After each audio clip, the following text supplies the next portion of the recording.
Bonjour Martin. Salut Johan. Merci d'avoir accepté mon interview, je suis ravi de te rencontrer. Je t'en prie. On va revenir ensemble sur une partie de ta carrière dans le doublage. Avant, est-ce que tu peux nous expliquer ce qui t'a donné envie de devenir comédien, même si on en a une petite idée? Oui. En fait, moi, il faut savoir que mes deux parents sont comédiens, ma mère et mon père, et que du coup, à l'âge de 5 ans, ma mère, qui est aussi directrice artistique de doublage, par une heureuse coïncidence, m'a amené sur un plateau, parce que j'étais malade et que je ne pouvais pas aller à l'école. Et elle avait aussi, elle dirigeait donc un film d'animation pour enfants. Et il y avait un des gamins qui était malade. Et elle m'a dit, bah tiens Martin, va, essaye, mets-toi au micro, tant que t'es là, vas-y. Je pense que ça l'arrangeait surtout qu'il y ait un gamin en plus, vu qu'elle venait de se faire planter son plateau. Et du coup, ça a été ma première fois en synchro, ça a été un peu un hasard, un accident entre guillemets. Et j'en ai pas de souvenir exact, je me souviens juste que j'ai adoré en fait. Et d'avoir dit, c'est ça en fait, c'est ça ton métier, c'est ça que vous faites. Je veux bien le faire en fait. Parce qu'il faut savoir qu'à cet âge-là, à 5 ans, on lit pas la bande rythmo, juste on est que dans le jeu. Encore une fois, j'ai pas de souvenir, mais quand c'est ça, le DA, le ou la DA va derrière l'enfant, il dit alors quand il y a la lumière rouge, tu dis ça, et puis on répète comme des perroquets, et c'est juste très drôle en fait, c'est un jeu. Donc voilà comment j'ai commencé. Et en fait, après j'en ai fait énormément quand j'étais donc petit, jusqu'au début de l'adolescence à peu près.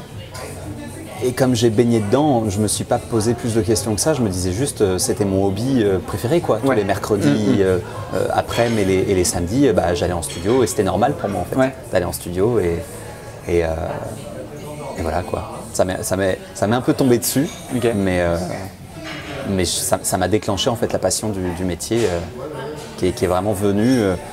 Je pense aux alentours des 10-11 ans, j'ai dû prendre conscience que c'était vraiment un job, que c'était le vraiment job, un métier. Que mes parents faisaient ça pour de vrai, qu'ils se levaient tous les matins pour aller faire ça et qu'eux ils faisaient pas ça en hobby les mercredis et les samedis et qu'en fait c'était quelque chose que moi aussi je pouvais faire parce que ça me plaisait quoi. Voilà. Ok, ça marche. Du coup, à quel moment ton premier doublage, on va dire, sur un gros rôle, tu te souviens de quand c'était et de ce que c'était? Ce qui me vient là, c'est Bambi 2.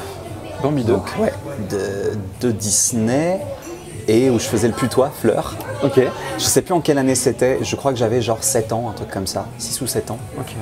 Et en tout cas, c'est le souvenir que j'ai du premier gros truc avec avant-première, où on est allé rencontrer l'équipe. J'ai des photos avec le réal du film et tout ça. C'est le premier souvenir que j'ai d'un gros produit, d'un gros projet. Voilà. Regarde-moi.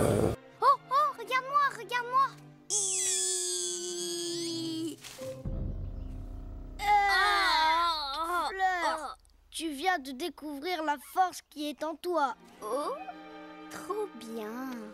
Depuis, tu as eu l'occasion de prêter ta voix à plusieurs comédiens. C'est par exemple le cas de Carlos Cuevas, acteur espagnol qui t'a doublé dans les séries Smiley et Philo. C'est un acteur que tu retrouves à chaque fois. Comment se passe le doublage de cet acteur pour toi? C'est marrant que tu me parles de lui, parce que c'est la première fois qu'on me parle de Carlos Cuevas et c'est un de mes préférés. C'est vrai. C'est-à-dire que la première fois qu'on m'a donné une série avec lui, c'était un film. C'était un film, je crois que c'est Claire Barada qui m'avait mis sur ce film. Tout de suite, je l'ai vu. J'ai vu ce mec, cette espèce de soleil à l'écran. Elle m'a dit tu fais lui. Et nous on a une petite expression qu'on dit dans le métier, c'est on rentre dedans comme dans des chaussons. C'est-à-dire que vraiment, je regardais les boucles en original et j'avais rien à faire. Limite, il finissait pas ses phrases. Dans ma tête, je savais déjà comment il allait le faire. Parce que je me disais, ce serait moi, je ferais comme ça. Et en fait, il faisait comme ça. Et j'ai senti un feeling avec ce comédien où je me suis dit, oh lui, j'aimerais bien le garder. Lui, il est vraiment cool. Je sais pas, je me demande s'il n'y aurait pas moins de fraudeurs fiscaux si on nous récompensait pour notre bon comportement. Il n'y aurait pas moins de corruption. Je sais pas, c'est une question que je laisse ouverte. Enfin, sincèrement, si je passe ma vie à payer scrupuleusement mes impôts, j'aimerais recevoir une lettre du ministère des Finances me disant « Paul Rubio, nous souhaitons forniquer avec vous ». En tout cas, j'ai un attachement à ce comédien et puis parce que j'ai adoré la série Smiley dont tu parlais là. J'ai adoré la faire cette série. C'est un bonheur parce qu'il joue vraiment avec ses tripes. Il est d'un naturel ce gars.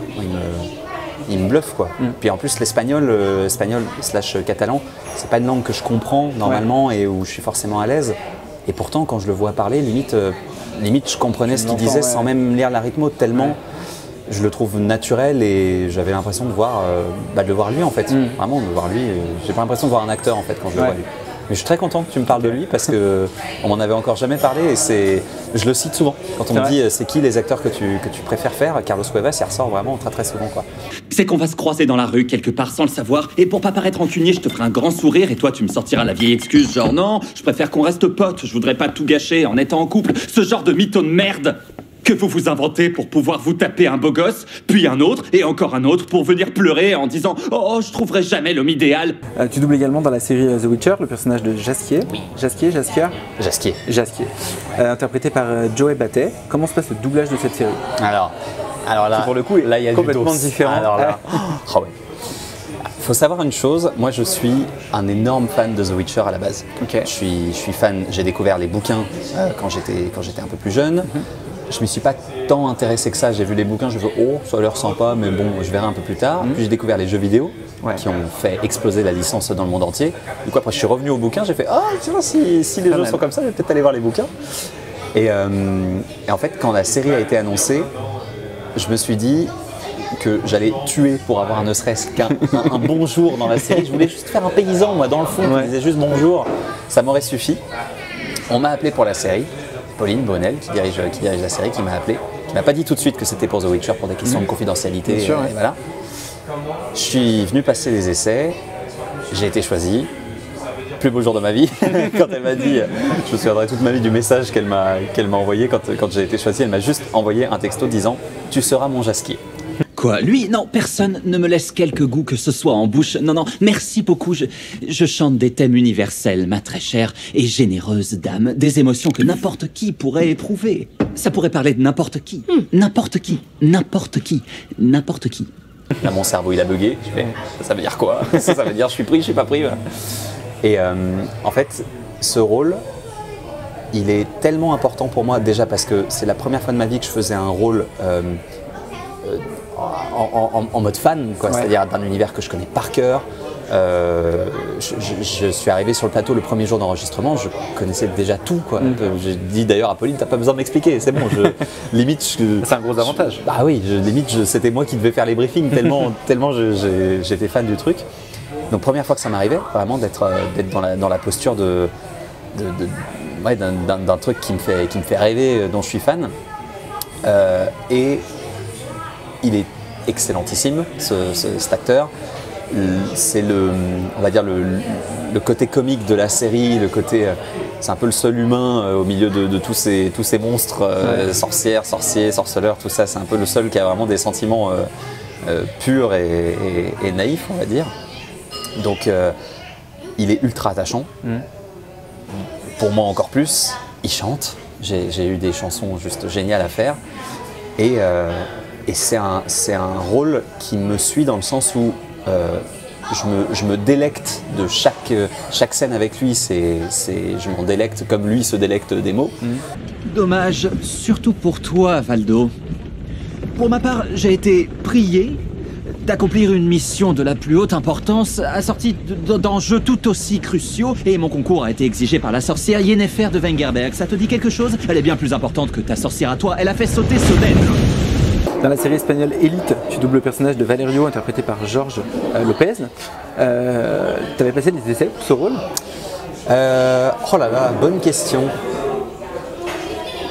Je crois pas. Dans mon souvenir, j'avais pas passé d'essai. Ouais. Ah, mais si. Oh là, je sais plus. Mon cerveau se mélange parce que c'est une série qu'on a enregistrée dans un studio. C'est Julien Kramer qui la dirige, série espagnole, et j'en ai fait plein des séries espagnoles dans ce studio avec Julien. D'accord. Donc je t'avoue que mon cerveau se mélange un peu. Ouais, si, je crois qu'il y avait des essais. Si, j'en suis quasiment sûr. J'ai même le souvenir de la scène d'essai. C'était une scène en bagnole où il arrive coude à la portière sur une décapotable. Je me fais pas le moindre souci, parce que peu importe ce qui se passe, je t'aurai toi. Non, sérieux, merci beaucoup. Merci de continuer à te préoccuper de moi alors que la famille m'a abandonné depuis un bout de temps. C'est ma punition en tant que sœur, j'ai pas le choix. Demi-sœur, tu veux dire? Bombasse. Et alors là, du coup, dans une série que j'ai regardée il y a quelques temps, je t'avais pas du tout reconnu, dans la série The Rain, le personnage de Rasmus que tu prêtes ta voix, interprété par Lucas Lingard. Ouais. Ton personnage, il a une évolution qui est très particulière. Est-ce que ce genre de rôle, c'est une bonne surprise pour toi en tant que comédien? Ah oui, vraiment. Du premier épisode au dernier. Ouais. Bah oui, parce que voilà, pour ceux qui n'ont pas vu la série, on va pas trop spoiler, mais c'est vrai que l'évolution du perso, c'est incroyable quoi. Il passe du petit timide fragile, vraiment très très fragile, le pauvre animal perdu au monstre quoi. C'est génial parce que je sens que lui, en danois, Lucas Lingard, c'est ça, hein. Lingard. On va l'appeler Lucas. Voilà, c'est ça. Lucas. On sent qu'il s'est vraiment donné, il était à fond, il était très bien, c'était super à enregistrer. Qu'est-ce que tu racontes? T'es pas toute seule. Je suis là, moi aussi. Je demande qu'une seule chose, c'est revoir le ciel. Rien que 5 minutes. Il y a une petite anecdote sur le doublage de The Rain, c'est que c'était une des premières séries que je faisais qui était aussi peu définitive dans les images. D'accord. C'est-à-dire qu'on avait du produit à l'écran, du fond vert, mais vraiment tout, le fond vert, même les voix qu'on entendait étaient le plus souvent des voix témoins. C'est-à-dire qu'on entendait, on voyait les bouches bouger, mais c'était pas le son du plateau qu'on entendait, c'était genre le son de l'assistant réel qui en post-prod après dit la phrase qui va être refaite après en post-synchro là-bas au Danemark. Ah ouais. Donc en fait, on a eu une espèce de sensation de limite de création originale en studio, parce que on écoutait les boucles en original. Puis on entendait quasiment rien de définitif. Vous êtes bon. On voit du fond vert, on entend des voix qui ne sont pas les voix qu'on est censé entendre. Bon, on va créer. On a des notes sur la rythmo à peu près pour savoir ce qui se passe. On va y aller. Et cet esprit de création, il était assez génial, surtout quand on voit le résultat. Je trouve que ça fonctionne super bien. Je me serais jamais imaginé que le doublage il a été fait sans avoir de voix. On peut pas s'en douter en fait qu'on a fait le truc quasiment à l'aveugle quoi, sur la majeure partie des scènes. Et c'est vrai que le rôle de Rasmus, je l'adore. En plus, on a quasiment tout enregistré avec Zina, qui fait Simone, qui fait ma sœur. Tu sais pas qui je suis, d'accord? Tu sais pas ce que ça fait de vivre avec ce virus, tu sais pas ce que je ressens! Je te fais te protéger. Je te fais te protéger.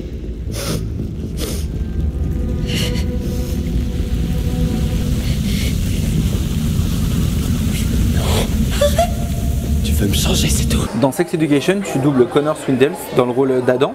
Ce genre de série est très drôle. Est-ce que c'est aussi drôle à doubler en tant que comédien? Oh que oui, c'est très très drôle et c'est même parfois, il y a des scènes qui sont compliquées à faire parce que moi en plus j'ai le fou rire très facile. Ok. Je suis facilement, on va dire ça, déconcentrable pour rester tout à fait sobre. Non, je pars en fou rire à la moindre connerie, moi je pars. En fait. je suis un enfer. Donc ouais, sur ce genre de série moi je suis client à 100%. Ce genre de truc, c'est l'humour anglais, c'est bien le timing, la musique, tout est parfaitement à l'anglaise quoi. C'est parfaitement calibré, c'est fin, c'est drôle. Donc ouais, moi je suis particulièrement client de ça. Je m'appelle Adam Groff. Le proviseur Groff est mon père. Ce qui est bizarre, parce que je suis nul à chier à l'école. Et ça, c'est ma bite.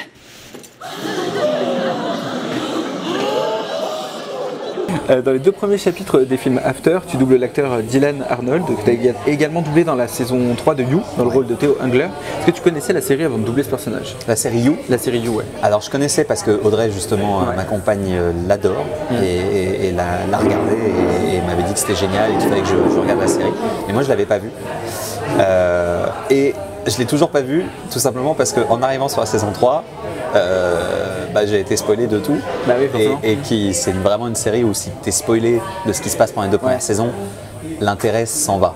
C'est sûr. Concrètement, alors la série reste très bien et l'intrigue est très cool, mais l'intérêt est quand même limité quand tu connais vraiment le dénouement. Voilà. Fin de la saison. Donc voilà, je connaissais la série de nom, je l'avais pas vue, mais Dylan Arnold, pouce levé vers le haut. J'adore ce mec. Il m'a beaucoup troublé dans You. C'est encore mieux. C'est si difficile de vivre avec lui? Ouais. Discuter, ça a jamais vraiment été son truc, mais enfin... Sa femme a disparu, alors j'en sais rien, hein, mais disons que c'est peut-être le moment d'exprimer ses émotions. Et pourtant, non, c'est tout le contraire, il se renferme. Dans la série Batwoman, c'est Camrus Johnson que tu doubles dans le rôle de Luke Fox. Raconte-nous l'évolution de ton personnage. Oh. Pareil, un peu comme Rasmus, entre le premier épisode et le dernier, il s'est passé plein de choses. Bah ouais, c'est-à-dire qu'on passe du nerd lunetteux qui est juste l'espèce de robot dans la Batcave qui dit tu vas faire ça, il va se passer ça, à un fucking super-héros quand même, je tiens à le dire. Non, l'évolution est très très cool. Énorme souvenir en plateau sur Batwoman. Il faut savoir qu'on a enregistré les 2 premières saisons, je crois, si je dis pas de bêtises, qu'on les a fait 2 étés de suite. Ouais. C'était un doublage ensemble? On était vraiment ensemble. T'as doublé avec Vanessa? Ouais, on était avec Vanessa. Sur toute la première saison, on était ensemble avec Vanessa. On était intenables. Ah oui, tous les deux. Surtout qu'à cette époque-là, on avait plusieurs. Avec Vanessa, en parallèle, on faisait Batwoman et une série de films où on faisait Mec et Nana. Une série de films très très drôle. Qui n'est pas censé être drôle, mais qui était drôle malgré eux, quoi. Donc, ouais, grosse session fou rire avec Vanessa. D'accord. Son anniversaire? 19 février. Son deuxième prénom? C'est une question piège, il en a pas. Sa soupe préférée? C'est pas bizarre que vous sachiez ça. Si vous étiez la cousine de Bruce, vous sauriez que personne n'a eu de ses nouvelles depuis près de 3 ans. Ouais, Batwoman, je t'avoue, j'ai pas trop compris ce qui se passait dans cette série. C'est-à-dire que j'ai eu l'impression qu'il y avait 1500 épisodes et à chaque fois je me disais mais attends, ça part où là? Ça va où? Ça va dans tous les sens. Voilà, moi c'est pas une série que j'ai regardée, mais ce que je retiens en tout cas de l'évolution de Luke, déjà quel kiff de faire Luke, enfin tu vois le côté, moi qui adore Batman, le côté super-héros. Bah, il y a Lucius, puis il y a Luke quoi, il y a le côté vas-y je suis le fils de Lucius Fox quoi, c'est cool, je suis dans la Batcave et tout, je donne des gadgets, c'est un peu soit Alfred, qui n'est plus Alfred, mais soit Alfred, soit un Lucius Fox. Je trouve que c'est les rôles qui moi me faisaient un peu ça me donnait envie quoi. Quand j'étais plus petit, je me disais c'est stylé quand même d'être le cerveau dans la Batcave et tout, sur les ordis, de pouvoir tout voir, tout contrôler. Je me voyais moins en Batman moi, bizarrement. Je me voyais moins en homme d'action que voilà. Donc non, j'étais très très content. J'ai eu sur essai aussi cet acteur. Rien n'est moins sûr. Julia me dit qu'Alice lui a planté un couteau papillon dans les côtes. Quoi? Elle va bien. Ce qui n'est peut-être pas le cas de tout le monde. De quoi tu parles? Alice a dit à Julia qu'elle avait un plan. Et aussi qu'il était brillant et terrifiant, ce qui est un peu redondant pour Alice. Elle n'a pas donné de détails. Alors là, plus récent, dans la série Wolfpack, diffusée sur Paramount+, tu doubles Armani Jackson dans le rôle d'Everett Lang. Ouais. J'ai pas encore vu la série. Comment est-ce que tu es arrivé sur le doublage de cette série? Wolfpack, je l'ai eu sur essai aussi. C'est des essais.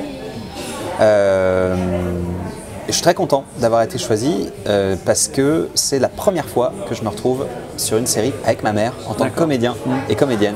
Première fois j'ai commencé à faire du doublage en 2001, on est en 2023. Il a fallu attendre quand même un sacré paquet d'années pour qu'on soit sur un même produit et qu'on puisse enregistrer ensemble. Ta mère qui a trouvé du coup Sarah Michelle Gellar sur la série. Et j'ai beaucoup aimé l'univers. Moi j'ai pas vu, je sais que c'est pas un spin-off de Teen Wolf, mais c'est la même production, un truc comme ça. Je me demande si c'est pas les mêmes scénaristes, un truc comme ça. Donc on est sur un truc un peu similaire. On dirait que j'ai pris 5 kilos de muscles. Tu veux une photo pour immortaliser? Non, c'est pas ça. On dirait que j'ai pris 5 kilos de muscles en à peine 2 heures. Et ta peau? T'as vu ta peau? Sérieux, t'avais de l'acné sur le visage. Ouais, oui, du coup je suis arrivé sur essai et du coup tellement content d'être enfin sur un produit avec ma mère quoi. Parce qu'elle m'a beaucoup dirigé quand j'étais enfant, quand j'étais plus enfant. Mais là, première fois qu'on se retrouve à la barre tous les deux. Bonjour Everett. Contente de t'avoir enfin trouvé.